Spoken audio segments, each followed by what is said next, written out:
திரைப்படங்கள் வெளியான 3 நாட்களுக்கு பிறகுதான் விமர்சனங்களை வைக்க வேண்டும். அதுவரைக்கும் விமர்சனங்களுக்கு தடை விதிக்க வேண்டும் என தயாரிப்பாளர்கள் தரப்பு சென்னை உயர்நீதிமன்றத்தில் தொடர்ந்த வழக்கில் சென்னை உயர்நீதிமன்றம் இதற்கு தடை விதிக்க முடியாது என கூறியிருக்கிறது. இது குறித்து உட்லண்ட்ஸ் திரையரங்க உரிமையாளர் வெங்கடேஷ் நம்மிடையே இருக்கிறார். அவரிடம் இது குறித்து கருத்துக்களை முன் கேட்போம். சார், இப்படி உயர்நீதிமன்றத்தில் அந்த விமர்சனங்களுக்கு தடை விதிக்க முடியாது என ஒரு கருத்தை முன்வைத்திருக்கிறார்கள். மேலும் பொதுவாக இதற்கு இப்படி தடை விதிக்க முடியாது, கருத்து சுதந்திரம் வேண்டும் அப்படின்ற மாதிரி உயர்நீதிமன்றத்தில் என்று சொல்லியிருக்கிறாங்க. இதை எப்படி பார்க்குறீங்க சார்? இது கருத்து சுதந்திரம் ஒரு பக்கத்தில் இருந்தால் கூட தனி மனித தாக்குதல். இப்போது கங்குவா படத்துக்கு பார்த்தீங்கன்னா, படத்தை பற்றி பேசுகிறது ஒரு 40%னா சூர்யாவை தாக்குனது 60%. ஸோ அந்த மாதிரி தாக்குதல் தான் நாங்கள் பண்ணக்கூடாதுன்னு சொல்லி இருக்குது. அதுக்கப்புறம் நீங்கள் 2வது லைனு 3வது பேராகிராஃபெல்லாம் விட்டுட்டீங்க. யாராவது தனி மனித தாக்குதலோ இல்லை அந்த படத்து சம்மந்தப்பட்ட யாராவது மேலே இருந்தால் நீங்கள் போலீஸ் கம்ப்ளைண்ட் ஃபைல் பண்ணியிருக்காரு மெட்ராஸ் ஹைகோர்ட்டு சொல்லியிருக்கு. 3வது உங்களுக்கு ஏதாவது பிரச்சனை இருந்தால் நீங்கள் சென்ட்ரல் கவர்மெண்ட்டில் முறையிடலாம்னு சொல்லியிருக்கு.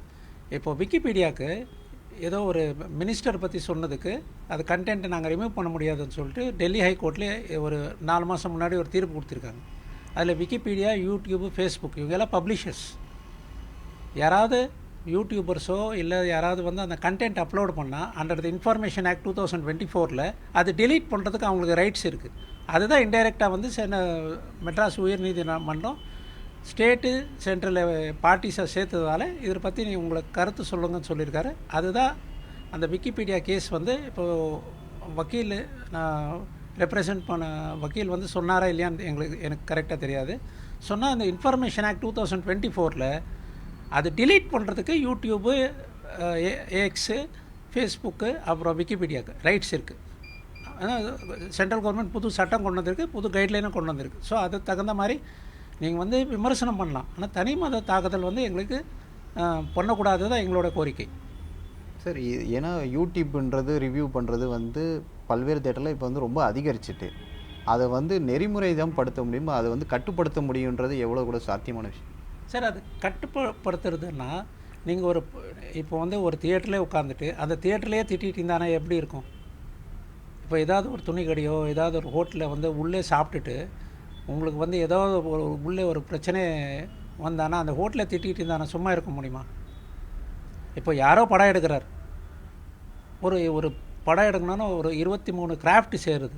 அதில் ஒரு கிராஃப்ட் ஏதோ தப்பு பண்ணிவிட்டு அந்த கிராஃப்டில் இருக்கிற ஒரு ஆளை நீங்கள் காலையிலேருந்து சாயந்தரம் வரைக்கும் அவன் திட்டிகிட்டு இருந்தானா அவனுக்கு அந்த பண்ண ஆளுக்கு மன உளைச்சல் ஆகிட்டு அவனை தப்பான இன்னும் ஏதாவது பண்ணிட்டான்னா வாழ்க்கையில், அப்போ அது யார் பொறுப்பு? அது கருத்து சுதந்திரம். ஒரு ஆளோட உயிர் போயிடுச்சுன்னா அது கருத்து சுதந்திரமா? ஸோ அதையும் நம்ம எல்லையிலே தாங்கக்கூடாது. கருத்து சுதந்திரம் இருக்குது, ஆனாலும் ஒரு எல்லை இருக்குது. இப்போ ப்ரெஸ்லேயே ஒரு எல்லை இருக்குது, கோட் ஆஃப் கான்டக்ட் இருக்குது. அதே யூடியூபர்ஸ்க்கு கோட் ஆஃப் கான்டக்ட் இருக்கக்கூடாதுன்னு எதுக்கு நீங்கள் பேசணும்? அதுதான் எங்களோட கருத்து. சார், இப்போ 3 நாள் தடை விதித்தா இதுக்கு ஒரு தீர்வாக இருக்குமா, இல்லை முற்றிலுமே தடை விதிக்கணுமா? இப்போது திரையரங்கில் எந்த படம் ரிலீஸ் ஆனாலுமே தேட்டர்ஸ் முன்னாடி யூடியூபர்ஸ் மக்களோட கருத்தை ரிவ்யூஸ் கேட்குறாங்க. அது சிலது திட்டமிட்டு செய்யப்படுதா என்பது கேள்விக்குறியாக தான் இருக்குது. பட் பரவலாக அது ஒரு நெகட்டிவிட்டியாகவே திரை உலகத்தினர் படம் வெளியானும் போது அது பெரிய படங்களுக்கு அது ஒரு சிக்கலாகவே இருக்குது. எப்படி பார்க்க? சார், இப்போது எல்லா ரிவ்யூவர்ஸு கொடுக்குற ரிவ்யூ தப்புன்னு நான் சொல்ல வரேன். போன வருஷம் காந்தார ஒரு படம், கன்னடா படம், ரிவ்யூ கொடுத்ததுனால தான் அந்த படம் 50 நாள் ஓடிடுச்சு. இப்போ லப்பர் பந்து எல்லோரும் என்ன சொன்னாங்க, லால் சலாம் அதே மாதிரி தான் இருந்தது சொல்லி அதுக்கு நல்லா ரிவ்யூ கொடுத்தாங்க, அது ஓடிடுச்சு. ஆனால் சில படங்களுக்கு நிறைய பட்ஜெட் போட்டு, இப்போ நான் சொன்ன ரிவ்யூ கொடுத்து அது நின்ன படம் இல்லை, லோ பட்ஜெட். நிறைய பட்ஜெட்டுக்கு நீங்கள் கொடுத்து ஒரு 3 நாள் தான் எங்களுக்கு கலெக்ஷனாக வரும். 4வது நாள்லேருந்து கலெக்ஷன் வராது, டவுன் ஆகிடும். ஸோ அந்த 3 நாளில் கலெக்ஷன் எடுத்த படம் தான் அந்த ப்ரொடியூசருக்கு லாபம் போகிற படம். இப்போ ஃபஸ்ட் ஓடிடி இருந்தது, இப்போ ஓடிடியே கிடையாது, யாரும் வாங்குறதில்ல. ஸோ இதெல்லாம் அவங்களும் நிறைய செலவு பண்ணிவிட்டு எந்த ப்ரொடியூசர் தோக்கிறதுக்கு படம் எடுக்கிறதில்ல, ஜெயிக்கிறதுக்கு தான் படம் எடுக்கிறது. அப்படி இருக்கும்போது முதல் 3 நாள் கலெக்ஷன் வந்துருச்சுன்னா நேச்சுரலி 40% 50% அடுத்த 4 நாளில் வரும். படம் 9 மணிக்கே வருது, தமிழ்நாட்டில் ஸ்க்ரீன் ஆகுது. பக்கத்து மாநிலத்தில் நகரில் படம் பார்த்துட்டு 6:30 மணிக்கு அவன் படம் பார்க்கறதுக்கு முன்னாடி ரிவ்யூ கொடுத்து இது குப்பை படம், தலைவலிக்குது, மோசமான படம், அவன் கத்திட்டே இருக்கிறா, ரத்தம் வந்துச்சு, அதெல்லாம் சொன்னான்னா முதலீடு போட்டுற ஆளுக்கு என்ன? என்ன பிரச்சனை? செய்திகளை உடனுக்குடன் தெரிந்து கொள்ள உடனே சப்ஸ்கிரைப் பண்ணுங்க.